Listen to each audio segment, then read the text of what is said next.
असली शेर अकबर बीरबल की मजेदार कहानी।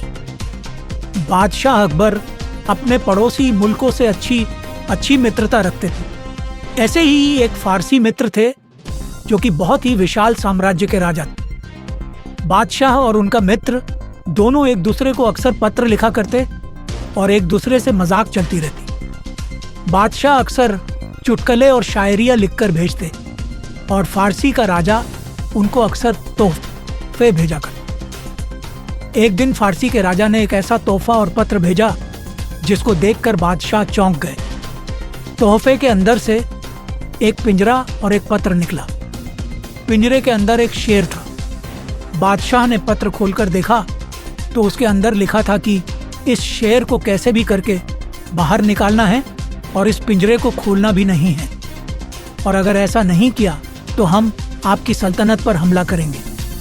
बादशाह पत्र पढ़कर सोच में पड़ गए। बादशाह ने तुरंत सभा बुलाई और उस पिंजरे और पत्र को सभी के सामने पेश किया। सभी को पत्र सुनाकर सभी से एक एक करके राय मांगी।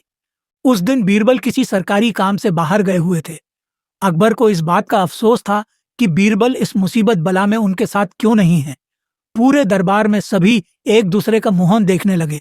अकबर ने पूछा कि किसी के पास इस पहेली का कोई हल है क्या? बादशाह समझ गए कि विषय जरा गंभीर है। फौरन बीरबल को बुलाने को कहा। दूसरे ही दिन बीरबल दरबार में हाजिर हो गए। बीरबल ने झुककर अकबर का अभिवादन किया। अकबर ने बीरबल के हाथ में उस पत्र को थमवा दिया। बीरबल ने पत्र को ध्यान से पढ़कर आग और लोहे के सरिये की व्यवस्था करने को कहा। बादशाह के हुक्म पर तुरंत सरिये और आग की व्यवस्था की गई। बीरबल ने सरिये को गर्म किया और पिंजरे में शेर को चिपका दिया। जहां से शेर को सरिया लगा वहां से शेर खंडित हो गया। बीरबल ने राहत भरी सांस ली और बोले, जहां पनाह मसला सुलझ जाएगा। बीरबल ने अकबर से एक बड़े अग्निकुंड की व्यवस्था करने को कहा। अकबर ने दास लोगों से कहकर इसकी व्यवस्था करवा दी।